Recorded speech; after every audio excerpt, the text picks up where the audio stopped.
You know that feeling, that familiar sort of daily grind feeling? Mm-hmm. Maybe worrying about job security or just wishing you had more time for, well, life. Yeah, absolutely. We're all facing a workplace that's just changed so much. Right. Longer hours, maybe less loyalty from companies, that constant pressure of a shifting market. And what's really fascinating, I think, from our sources today is how many of us feel we've just lost control. Yeah.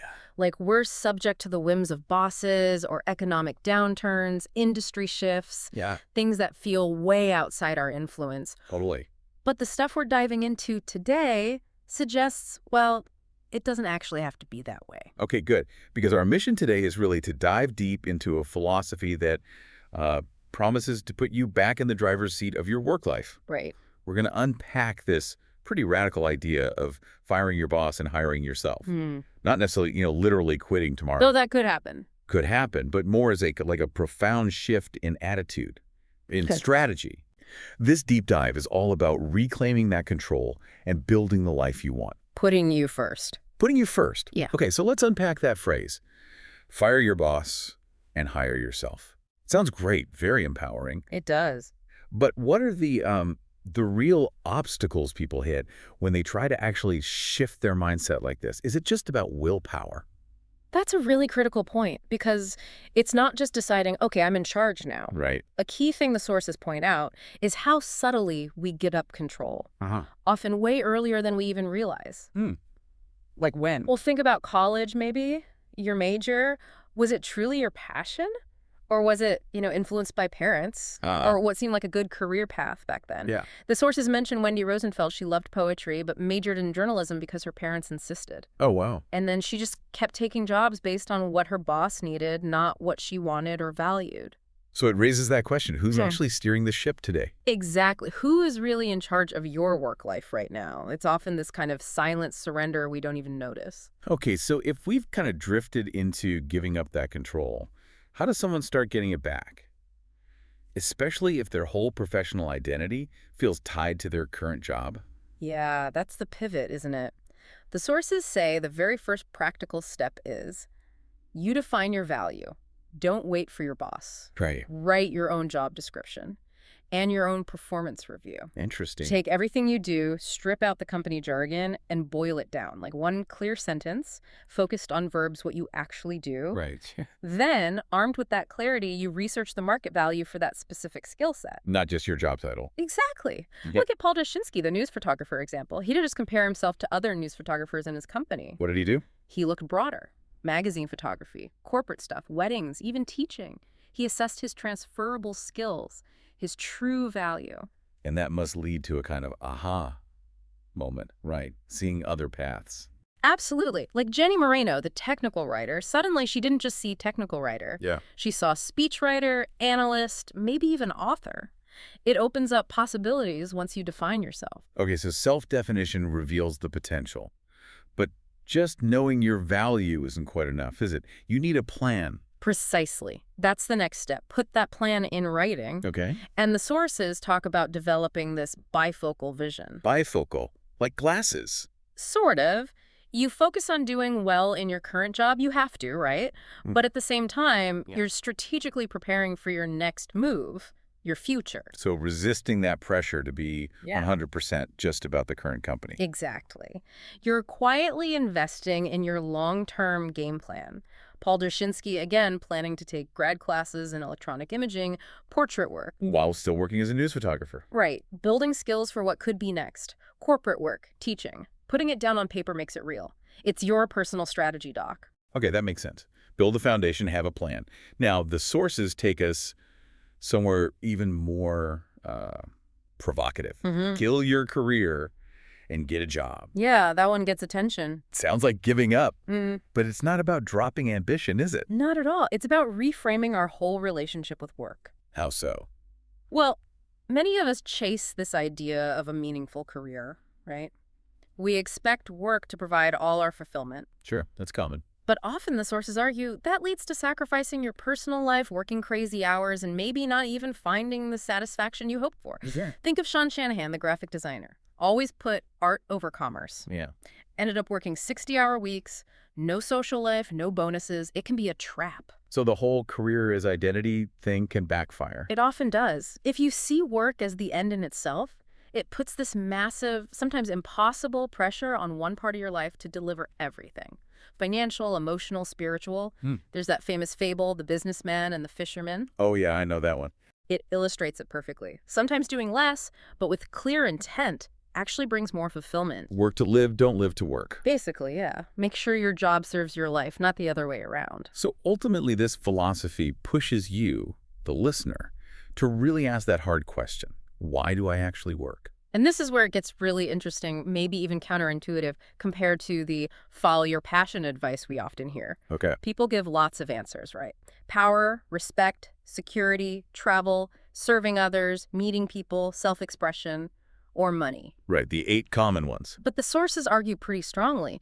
Trying to force deep creative or personal fulfillment into your job, which is fundamentally a commercial process, rewarding mass appeal often leads to being underpaid and unhappy. Because work values marketability, not necessarily individual expression. Exactly. So the advice is pretty clear. Optimize your job for income and get the money you need. And then actively cultivate your passions, your self-expression, your deeper fulfillment in your personal life. Separate them strategically. Like Sean Shanahan eventually did. Yeah. He turned his home office into a studio for his personal art, his collages. Right. Kept it separate from his demanding day job. So be like a medieval freelance. Professional, get the job done, get paid. But your ultimate loyalty is to yourself, your own interests, your own life. Not blindly to the company. Right. Do good work, collect the check, go home, have a life. It's very pragmatic. Okay, pragmatic makes sense. So we've redefined value, clarified purpose. Yeah. But what about navigating the actual workplace, the day-to-day? Right.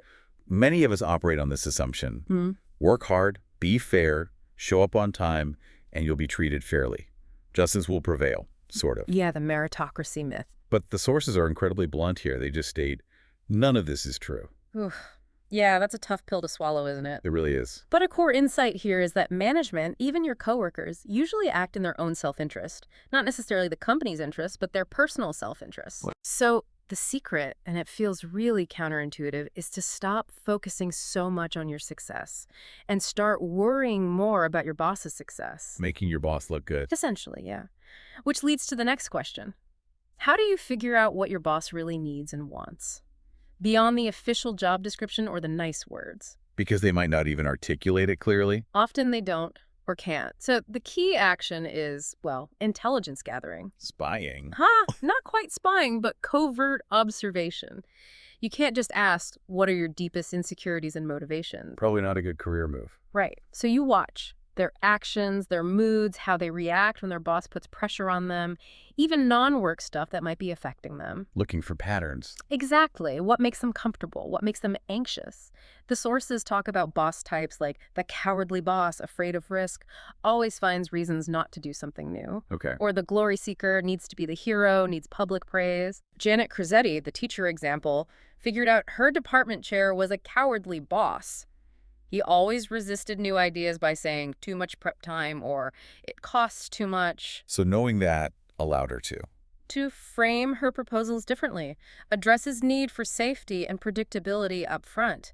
It's about understanding those unspoken drivers. You know, it really just sounds like understanding basic human psychology. Pretty much. And maybe saving yourself a lot of banging your head against the wall trying to fight it. Totally. It might feel a bit like brown-nosing or playing politics. Yeah, it has that vibe. But the sources argue it works because people are fundamentally focused on their own needs. They likely won't even see your motives. They'll just see you as helpful, as someone who gets them. Because you're giving them what they need. Exactly. Okay, so that focus on self-interest, both yours and others, extends beyond the current job too, right?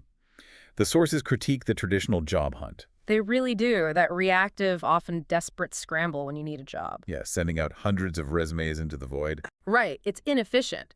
Instead, the philosophy suggests thinking like a commercial fisherman. Okay, that's so. You're constantly casting a wide net, not for one job, but for multiple offers. It's proactive. Always fishing, not just hunting when you're hungry. Precisely.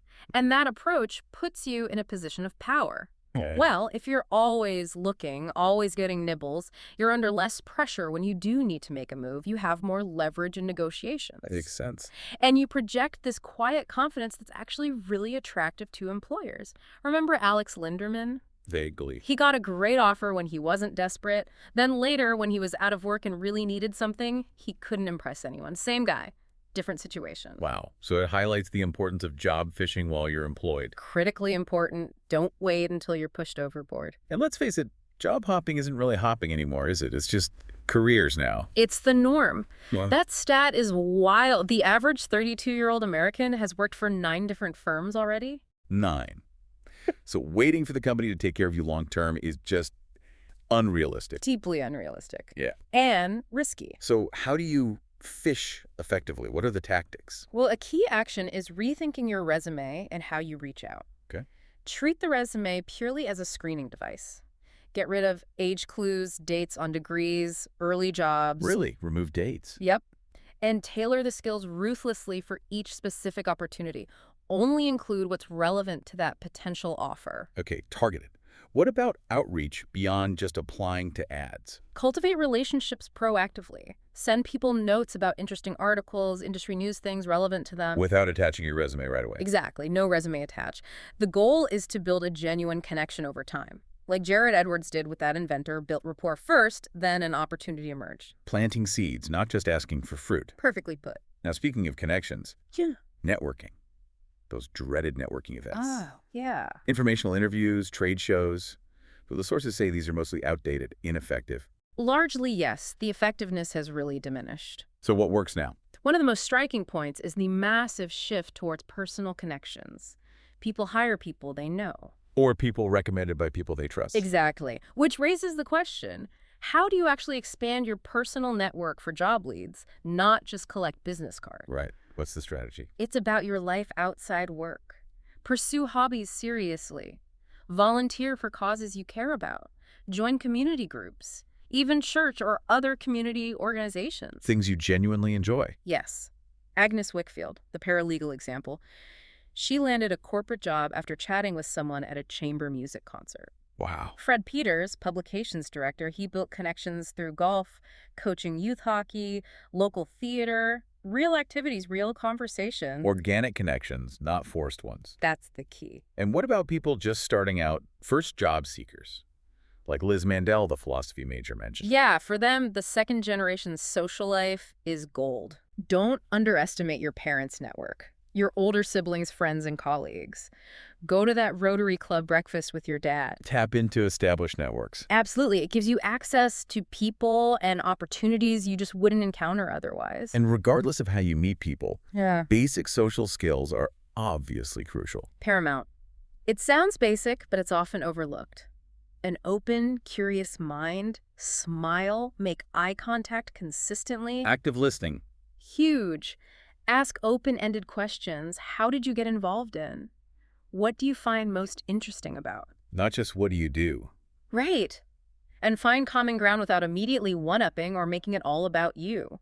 Build rapport first.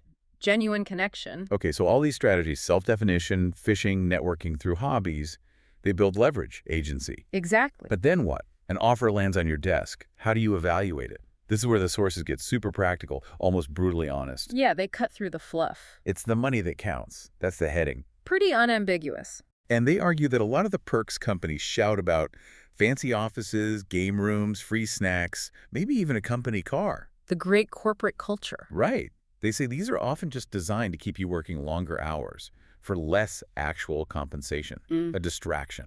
It's a really critical point. These psychic rewards, as they call them. Psyche rewards, okay. They often come directly at the expense of better pay or more personal time, things that actually give you control over your life outside the office. And things like stability. Often an illusion in today's market. And real advancement usually means moving out to a new company, not climbing the ladder internally. That's mostly a lie these days, the sources argue. Wow. And titles. Often inflated. Meaningless if the pay and the actual responsibilities don't match. Your focus needs to be on what tangibly benefits your life. So when you're weighing offers, what should be the priority? The sources list 5 crucial factors in order. What's number 1? No surprise here. Income. Make it priority number 1. Money is a tool. It buys freedom, options, things that genuinely make you happy. It enables your life. Okay. Money first. What's second? Proximity. How close is the job to home? Why is that so high? Because commute time directly impacts your effective hourly wage and, more importantly, steals time from your actual life.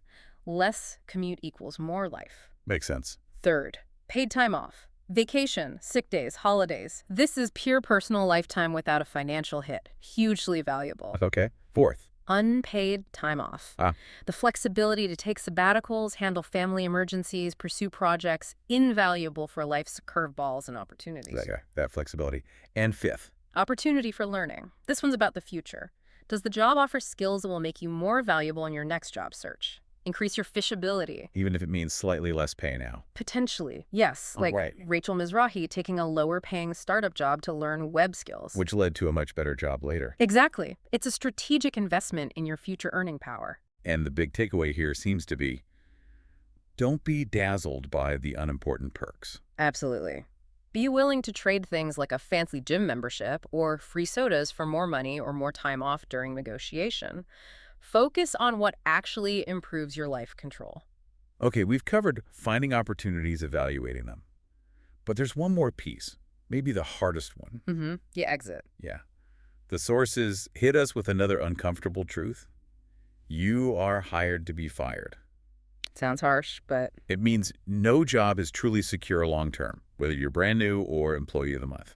Right, and the implication is huge. Yeah. You need an exit strategy from day one. Not just as a what-if plan B. No, as an active, ongoing part of managing your career. What's the danger of not having one?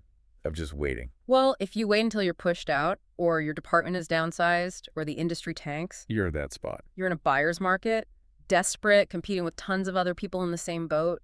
Your leverage is gone. So it's better to leave proactively. Much better. The sources say, leave something on the table. Depart while you're still valued, maybe even getting raises. Don't try to squeeze every last drop or perfectly time the peak. Like Elizabeth Storter, the Employee of the Year. Exactly. She took a new executive producer job knowing her current successful run was probably about to peak. Smart move. Maintained her power. So what's the practical action item here? How do you stay ready to make that move? Develop your own job factor checklist right when you start a new job. Use those 5 factors: income, proximity, PTO, unpaid time off, learning. Like Bill Kaplan, who literally hung his chart on his fridge. Yeah.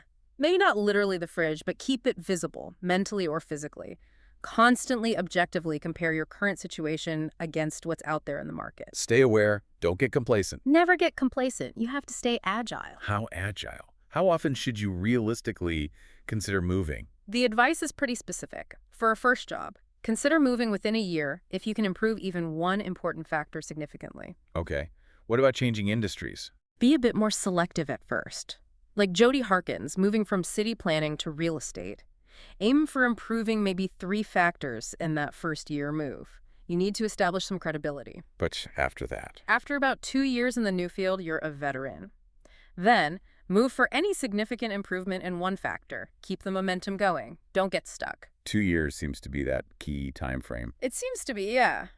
Enough to learn, contribute, but not so long you get pigeonholed or complacent. And for more senior people, executives, is the approach different? It can be more overt, negotiating employment contracts up front, or specifically termination agreements. Like Liam Nolan, the antique appraiser. Right. He secured a year's severance medical benefits when he joined the new auction house. Building the exit ramp before you even start driving. Exactly. It provides a clear safety net, takes away some of the fear, and lets you operate with more confidence and control, knowing you're covered if things change. Okay. Wow. We have definitely covered a lot of ground today. We really have. From completely redefining your work life, its purpose, to these really specific strategies for navigating your current job, finding new ones, negotiating, even planning your exit. Yeah. But the core message running through all of it seems crystal clear. What stands out most to you? That you have the power, you can take control. You don't have to be just a passive recipient of whatever work throws at you. Absolutely. It's about proactively building the life you actually want. And a key part of that seems to be separating yourself, your identity, from your work. Fundamentally, using the job strategically primarily for income And then finding that deeper fulfillment, the emotional, psychological, spiritual stuff In your personal life. in your personal life, intentionally decoupling those things, that's how you can achieve both, the sources argue. Financial success and genuine happiness without relying on the company for everything. It makes me think of Jason Hope again. Yeah, great example. Got fired, had to redefine his whole value proposition. And found himself happier after that, working to live, building something new on his own terms. He finally put himself first. That's the essence of it. So the final thought for you, listening, after hearing all this, what part of your work life are you still letting someone else control?